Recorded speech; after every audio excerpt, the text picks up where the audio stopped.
Night started the way most strange nights at entity value equals Saturday Night Live, category equals organization, disambig equals American sketch comedy television show start. With someone sprinting down a hallway holding a headset, someone else yelling about cue cards, and me trying to remember whether I had already had coffee or if my hands were shaking naturally. I was standing backstage at Studio 8H, watching the controlled chaos unfold like a Broadway production directed by a caffeinated octopus when I heard the words that would define the next several hours of my life. All right, are you listening? Okay. The line came from the rehearsal stage, delivered with the kind of confidence that only comes from an actor portraying a man who has never doubted himself for a single second.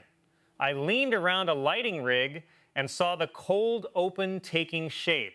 Phones, desks, fake White House decor, and enough political satire to make the building's insurance policy nervous. I've been at SNL long enough to know that a cold open is like a roller coaster built by people who only vaguely understand physics. It starts with a simple premise, climbs steadily toward absurdity, and then suddenly you're upside down, screaming, while someone in the writer's room insists this was all grounded in character. That night, the premise was deceptively simple. The president making urgent phone calls during a moment of global tension. What could possibly go wrong? As it turned out, everything. Beautifully, the actor playing President Trump sat behind a desk, squinting at a phone as though it had personally betrayed him. Around him, the crew adjusted cameras and microphones with the precision of surgeons preparing for an operation. I stood near the monitor, notebook in hand, pretending to be useful. I think I'll start with, "Open the effing straight, you crazy bastards, or you'll be living in hell," he said, testing the line. And then at the end, maybe throw in "Praise be to Allah." The room erupted in laughter, the kind of laughter that comes when a joke is so outrageous that your brain briefly refuses to process it. Ashley, who was playing the press secretary, looked up from her script with the perfect expression of professional panic. "You think I should type 'Praise be to Allah'?" she asked. "And that's from you, the President of the United States." "Yes, yes, Allah," he replied. "They say Allah." It's a sarcastic attack on the world's largest religion. They famously have a great sense of humor about that kind of stuff. I watched Ashley struggle to keep a straight face. She had that rare SNL skill of being able to deliver a line while simultaneously looking like she regretted every life decision that had led her to that moment. "As your press secretary, this puts me in a tough position, sir," she said. "Oh, don't worry about that, Caroline," he answered. "Like I said to Pam Bondi and Kristi Noem right before I fired them, you're doing a terrific job." Ashley, without missing a beat, replied, "Thank you, sir. I love you too." Who laughed again, and someone near me whispered, "All three of those were played by Ashley." It's an interesting detail. Only at SNL would that sentence make perfect sense. I scribbled notes furiously, partly because I wanted to remember the joke, and partly because writing things down makes me look like I know what I'm doing. In reality, I was just trying to keep up with the speed at which the sketch was spiraling into madness. There are a lot of important things happening in the world right now, and I have to make some urgent phone calls, the Trump character announced. He picked up the phone. The sound department added a ringing effect, and suddenly the sketch felt less like a rehearsal and more like a live wire humming with potential disaster. "Hello?" came the voice on the other end. "Tiger? It's Donald," the president said. "What's going on, buddy? Are you playing in the Masters this weekend?" I knew where this was going, and I still wasn't prepared. "No, sir," the voice replied. "I don't know if you'll remember, but I flipped my car and got a DUI." "Oh, right, a Dewey," the president said. "Do he drive on pills?" "Yes, he do." The joke landed so hard that one of the camera operators had to lower his headset because he was laughing too loudly. I looked around and saw the entire crew grinning like children who had just heard an adult accidentally swear. "That's a good one, Mr. President," Tiger's voice said. "You should have told the cops we were friends," the president replied. "I'd have let you off." "Well, I did, and they didn't." "Ah, if only there was something I could have done to help." "Oh, well, want to play some golf?" I felt my stomach hurt from laughing. The absurdity of it all was escalating with the elegance of a shopping cart rolling downhill. I'm actually at a rehab facility in Switzerland at the moment, Tiger explained. Oh, and how's the course there? The president asked. Oh, well, actually, there's no golf. You see, I don't know why. Okay, who else? The phone call ended abruptly, as though the president had simply lost interest in reality. I turned to one of the writers standing beside me. Do you ever worry, I asked, that we've crossed some invisible line where satire can no longer compete with actual news? He looked at me thoughtfully for a moment. Every day, he said. Then I remember we have cue cards. The next phone rang. Oh, wait, the president said. Who is this? I don't recognize the number. Hello? Hello, Donald, came the voice. Melania, you're calling me? That's not a good sign. The actress playing Melania delivered her lines with the calm, mysterious energy of someone who had wandered into the wrong movie and decided to stay anyway. Listen, she said, I decided I should do a big, random speech completely out of nowhere and say I am not Epstein victim. Is that good? I nearly dropped my notebook. Darling, the president replied, I gotta admit, that sounds a little insane. Who are you? Me? The room howled. Ashley had to turn away from the camera because she was laughing too hard to maintain her press secretary composure.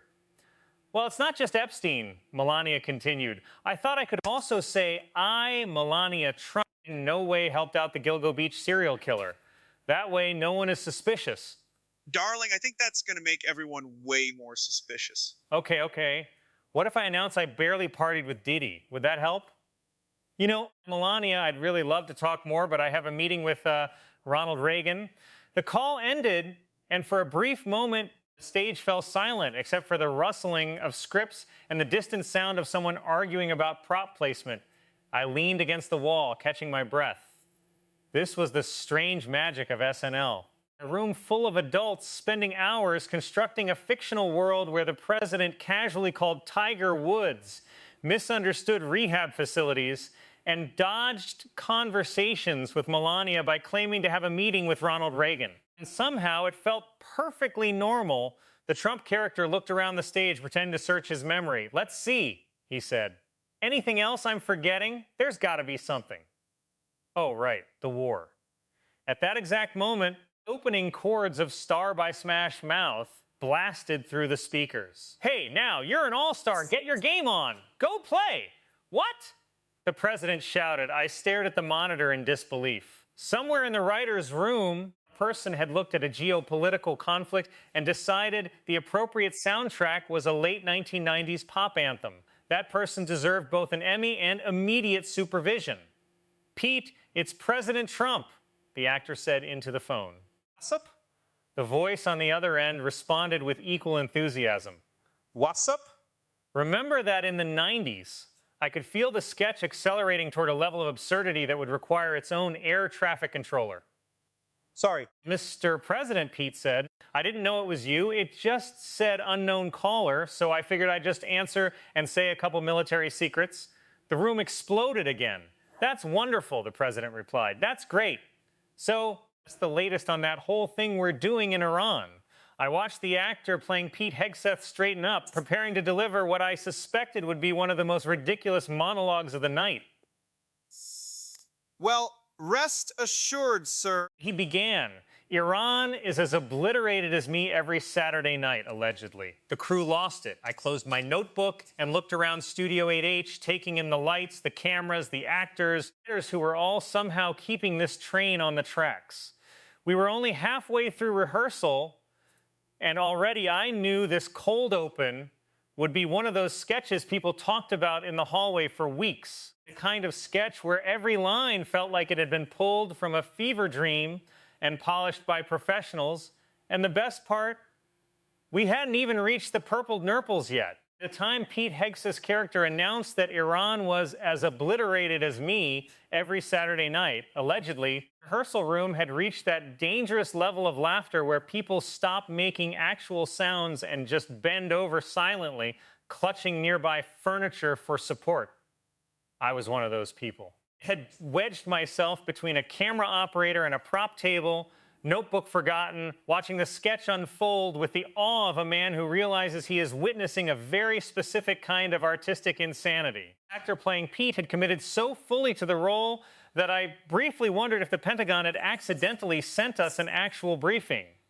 We destroyed everything, Pete continued, his voice swelling with theatrical pride. We wet their willies, tapped their sacks, and purpled every single nurple. There are moments at SNL when a line is so ridiculous that the entire room pauses, as if collectively checking whether anyone else heard it correctly. This was one of those moments the camera operator beside me whispered, "Did he just say purpled every single nurple?" "Yes," I whispered back, and somehow it's now part of American political satire. Pete barreled onward, unstoppable. "You also probably heard that I want to start a draft again, which is a great sign for the ceasefire," he said. "Yeah, except this time we're fighting millennial cringe by letting 40-year-olds join the military." Yeah. Put that finger mustache to work pulling a trigger. I looked over at one of our writers who was laughing so hard he had removed his glasses and was wiping tears from his eyes with a cue card. The cue card, incidentally, contained the phrase finger mustache, which is not something I ever expected to see printed in large block letters by a professional television production. "Really good. Really good," the president replied. That's great. One for sure hits with me. The actor playing Trump leaned back in his chair with the satisfaction of a man who had just received excellent customer service at a drive-thru. Pete, meanwhile, was only warming up. "But, sir, you know, I gotta ask," he said. "Is it true what I heard? Are you actually negotiating with these herbs?" The word herbs landed with the force of a rogue bowling ball. Somewhere behind me, someone snorted so loudly that the sound echoed off the studio walls. "You know what?" The president said. "Don't worry about the negotiations. I just heard they're going really, really bad. I sent in my secret weapon, J.D. Vance." Those Iranians spent 20 hours talking to J.D. They said, "Please, sir, just go back to bombing us." At this point, I was no longer capable of taking notes. The notebook hung uselessly at my side while I watched the sketch mutate into something that felt less like a comedy routine and more like a group hallucination shared by everyone in Studio 8H. "Yeah," Pete replied. "Very good, sir. Even hearing about someone getting bombed just got me hard as hell." The room went silent for half a second, then the laughter detonated. "That's great," the president said. "That's great. I'm bricked as well."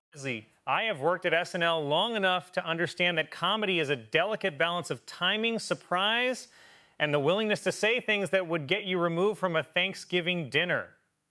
This sketch had achieved all three simultaneously. "All right," the president continued, "well, keep up the good work, Pete.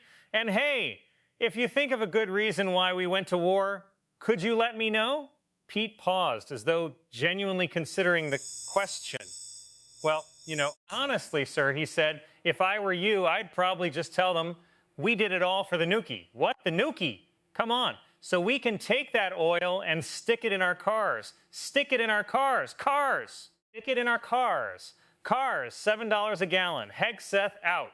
The phone call ended, and for a moment, the entire stage was frozen in stunned silence. Then, as if released from a spell, everyone burst into applause. Not polite applause, not the kind of applause you give when someone successfully parallel parks. This was the applause of people who had just watched a sketch descend into complete nonsense and somehow emerge victorious. Around the cast and crew, all of them grinning like survivors of particularly funny natural disaster. And live from New York, the president shouted, "It's Saturday night." The rehearsal ended, or at least they thought it had ended. In reality, the night was just beginning. As the actors stepped away from their marks, the studio transformed back into its natural state. Organized panic. Crew members adjusted lights, makeup artists rushed in with powder brushes, and writers huddled together to debate whether the word herbs should be pronounced with more or less confidence. I wandered toward the writer's room, still processing what I had just witnessed. The hallway smelled faintly of coffee, printer ink, and the collective anxiety of people who had chosen comedy as a career. Inside the writer's room, the atmosphere was electric. Scripts were scattered across tables, laptops glowed with last-minute edits, and someone was passionately arguing that the phrase "wet their willies" deserved a place in the Smithsonian. "It's historical," he insisted. "It's indefensible," another writer replied. "Exactly. That's what makes it historical. I sat down in an empty chair and opened my notebook again, hoping to salvage some coherent thoughts from the evening. Instead, I found myself writing, "How did we get here?" It was a fair question. When I first joined SNL, I imagined my job would involve crafting clever jokes, delivering punchlines, and occasionally wearing a costume that made me question my life choices. I did not anticipate spending a Tuesday night listening to a fictional president ask whether a rehab facility in Switzerland had a good golf course, yet here we were. One of the younger writers leaned over my shoulder. "What are you writing?" "I'm trying to document this for future historians," I said. He nodded solemnly. "Good. They'll need evidence." Across the room, Ashley was still in partial costume, laughing with the actor who had played Trump. She caught my eye and shook her head. "All three of those were played by me," she said, referring to her earlier roles as Caroline, Pam Bondi, and Kristi Noem. "I'm basically running the entire fake administration." "You're doing a terrific job," I told her. She pointed at me accusingly. "Don't you dare fire me." The room laughed again. That was the strange beauty of SNL. No matter how absurd the material became, the people behind it remained remarkably grounded. We were all just a group of comedians, writers, actors, and crew members trying to make each other laugh before the cameras rolled live. And on nights like this, the laughter came easily. As the evening wore on, we continued refining the sketch. Tiny adjustments were made to timing, pauses, and reactions. The actor playing Trump experimented with different ways of saying, "Dewey," each one somehow more ridiculous than the last. "Do we drive on pills?" "Yes, he do." He practiced emphasizing different words like a jazz musician improvising a solo. "Perfect," a writer said. "No notes." Melania's scene received similar attention. The actress tested various levels of suspicious innocence, eventually landing on a delivery that made her sound like someone casually confessing to crimes she definitely did not commit. I, Melania Trump, in no way helped out the Gilgo Beach serial killer. She said sweetly. The room erupted. Too believable. Someone joked. By midnight, the sketch had become a finely tuned machine of chaos. Every joke connected to the next with the logic of a dream, where phone calls could jump from Tiger Woods to Melania to Pete Hegseth without anyone questioning the transition. I realized then that the cold open was doing something remarkable. It was capturing the feeling of living in a world where headlines often seem stranger than satire. The sketch wasn't trying to explain reality. It was simply holding up a mirror and saying, "Can you believe this?" And somehow we could. As I prepared to leave the writer's room for a brief break, I heard the opening chords of All Star drifting down the hallway again. "Hey, now, you're an all-star." I stopped in my tracks. The actor playing Pete was practicing the final Nookie sequence with the musical department. "Stick it in our cars," he shouted. "Cars," the musicians replied. I leaned against the wall and laughed until my sides hurt. Because in that moment, surrounded by exhausted comedians and impossible jokes, I understood exactly why I loved this job. Where else could a night begin with geopolitical tension and end with a parody of a Limp Bizkit song about gasoline prices? Where else could a room full of adults treat the phrase "purpled every single nurple" as a legitimate artistic achievement? Only here. Only at SNL. And we still had one more part of the story to tell. By the time Saturday night finally arrived, Studio 8H had transformed from a rehearsal space into a pressure cooker wrapped in bright lights and audience expectations. The seats were filling, the band was warming up, and somewhere backstage, a production assistant was running with the focused panic of someone who had just realized they were holding the wrong prop. I stood near the weekend update desk, adjusting my tie for the 15th time, pretending calm. I was not calm. No one at SNL is ever truly calm before a live show. We simply become very skilled at disguising terror with sarcasm. The cold open was minutes away. I could hear the audience murmuring beyond the curtains, that low electric hum that always reminds me of a crowd waiting for a roller coaster to start climbing. They had no idea what was about to hit them. They thought they were attending a comedy show. In reality, they were about to witness a fictional president make a series of phone calls so unhinged that even the telephone seemed nervous. Backstage, the actor playing Trump was already in character. pacing near the set with the determined energy of a man preparing to negotiate with a vending machine. Ashley stood beside him in her press secretary costume, holding a stack of cue cards and trying not to laugh before the cameras even rolled. "You ready?" I asked her. She looked at me with the expression of someone about to jump out of an airplane. "I'm playing 3 different people tonight," she said. "At this point, I'm basically the entire federal government." "You're doing a terrific job," I replied. She narrowed her eyes. "If you fire me, I'm taking the cue cards with me." The stage manager called everyone to places. Suddenly, the chaos backstage became organized.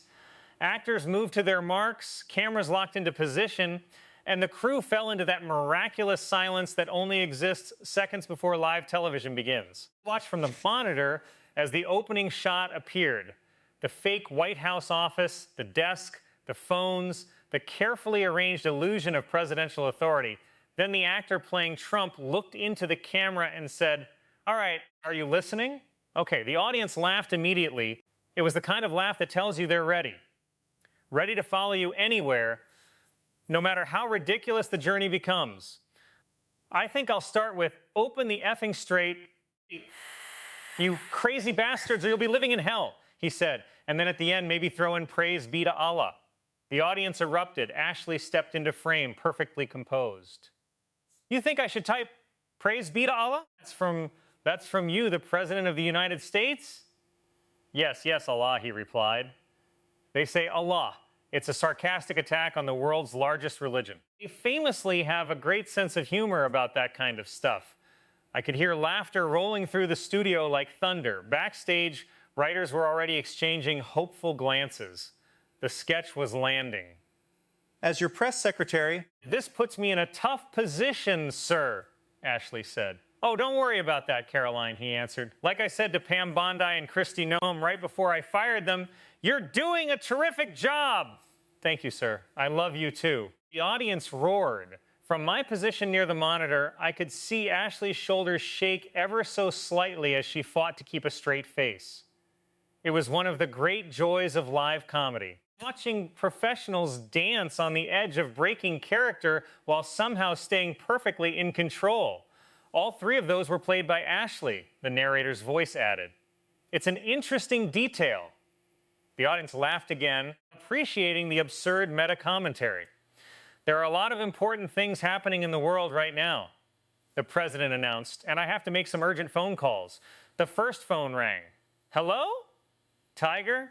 It's Donald. What's going on, buddy? Are you playing in the Masters this weekend?" "No, sir. I don't know if you'll remember, but I flipped my car and got a DUI. "Oh, right. A Dewey, as in, do he drive on pills?" "Yes, he do." The audience exploded. I watched people in the front row double over with laughter. One woman covered her face with both hands as if shielding herself from the joke's sheer stupidity. "That's a good one, Mr. President," Tiger replied. "You should have told the cops we were friends. He would have let you off." "Well, I did, and they didn't." "Ah, if only there was something I could have done to help." "Oh, well, want to play some golf?"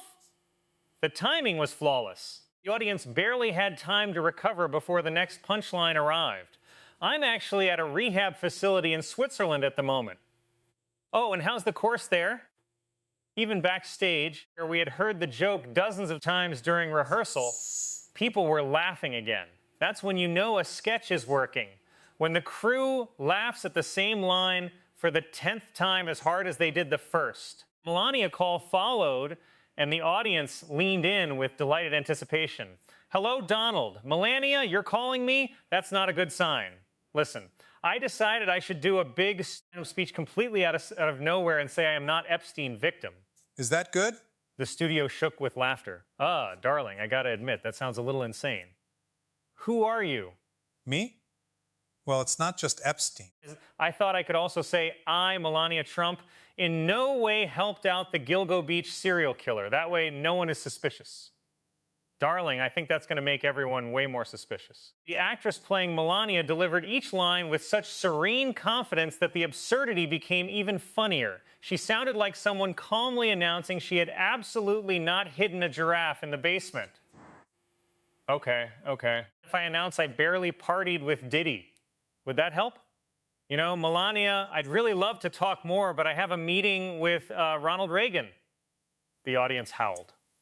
I glanced at the writers gathered backstage. They were grinning like proud parents at a school play, except the school play involved international diplomacy and purpled nurples. Then came the line that shifted the sketch into its final glorious gear. Let's see. Anything else I'm forgetting? There's gotta be something. Oh, right. The war. The opening chords of All-Star blasted through the studio. Hey, now you're an all-star. Get your game on. Go play. The audience screamed with laughter before Pete Hegseth's character even answered the phone. What? The president shouted. Petey, it's President Trump. What's up? What's up? Remember that in the 90s? I could feel the energy in the room building, joke by joke, like a wave gathering strength before crashing onto shore. Sorry, Mr. President, Pete said. I didn't know it was you. It just said unknown caller. So I figured I'd just answer and say a couple military secrets. The audience lost its mind. That's wonderful. That's great. So what's the latest on that whole thing we're doing in Iran? Pete straightened up, delivering his briefing with the solemnity of a man reporting on the weather. Well, rest assured, sir, Iran is as obliterated as me every Saturday night, allegedly. Laughter. We destroyed everything. We wet their willies, tapped their sacks, and purpled every single nurple. The audience reaction was so loud that I briefly worried it might interfere with the microphones. You also probably heard that I want to start a draft again. It is a great sign for the ceasefire. Yeah, except this time we're fighting millennial cringe by letting 40-year-olds join the military. Yeah, put that finger mustache to work pulling a trigger. I saw one of the camera operators backstage laughing so hard that he had to steady himself against a wall. Really good, the president said. That's great. That one for sure hits with me. But sir, you know, I gotta ask, is it true what I heard? Are you actually negotiating with these herbs? The word herbs hit the audience like a perfectly thrown pie. You know what? Don't worry about the negotiations. I just heard they're going really bad. I sent in my secret weapon, J.D. Vance. After those Iranians spent 20 hours talking to J.D., they said, please, sir, just go back to bombing us. The laughter was relentless now, rolling through the studio in waves. Yeah, very good, sir. Even hearing about someone getting bombed just got me hard as hell. That's great. That's great. I'm bricked as well. I shook my head backstage, marveling at the fact that this sentence had somehow made it through multiple drafts, rehearsals, and network approval. All right, well, keep up the good work, Pete. And hey, if you think of a good reason why we went to war, could you let me know? Pete paused. Well, you know, honestly, sir, if I were you, I'd probably just tell them, we did it all for the nukie. What, the nukie? Come on. So we can take that oil and stick it in our cars. Stick it in our cars. Cars. Stick it in our cars. Cars, $7 a gallon. Hegseth, out. The audience was now laughing so hard that individual voices disappeared into one giant roar. Then the president looked into the camera and shouted, and live from New York, it's Saturday night. The band crashed into the theme music. The audience stood and applauded. Backstage, the cast and crew erupted into cheers. Writers hugged each other, actors high-fived, and someone shouted, we did it all for the nookie, which immediately became the unofficial slogan of the night. I stood there for a moment watching the celebration unfold and felt that familiar rush of gratitude that always hits me after a successful live sketch. SNL is a strange place. It's a place where people spend an entire week obsessing over whether a joke about a Swiss rehab facility should end with, how's the course there? A place where grown adults debate the comedic merits of the phrase, purpled every single nurple. It is a place where a fictional president can call Tiger Woods, Melania, and Pete Hegseth in the span of 5 minutes. Somehow it all feels coherent, or at least coherent enough for live television. As the show continued, I took my seat at the Weekend Update desk, still smiling from the cold open. The audience was buzzing, the band was playing, and the energy in Studio 8H felt electric. I looked out at the crowd and thought about the night we had just created together. A night that began with urgent phone calls and ended with a Limp Bizkit parody about gasoline prices. A night where satire, music, politics, and complete nonsense collided in perfect harmony. A night where, for a few glorious minutes, the entire studio laughed together at the sheer absurdity of it all. As I shuffled my cue cards and prepared to deliver the news with Michael Che, I realized something important. No matter how chaotic the world becomes, no matter how bizarre the headlines get, there will always be a room in New York where a group of comedians gathers to turn that chaos into laughter. Sometimes that laughter comes from clever political commentary. Sometimes it comes from a perfectly timed reaction shot. And sometimes, if we're very lucky, it comes from hearing a grown man shout, "Stick it in our cars." That's live television. That's SNL. And honestly, that's why I keep coming back.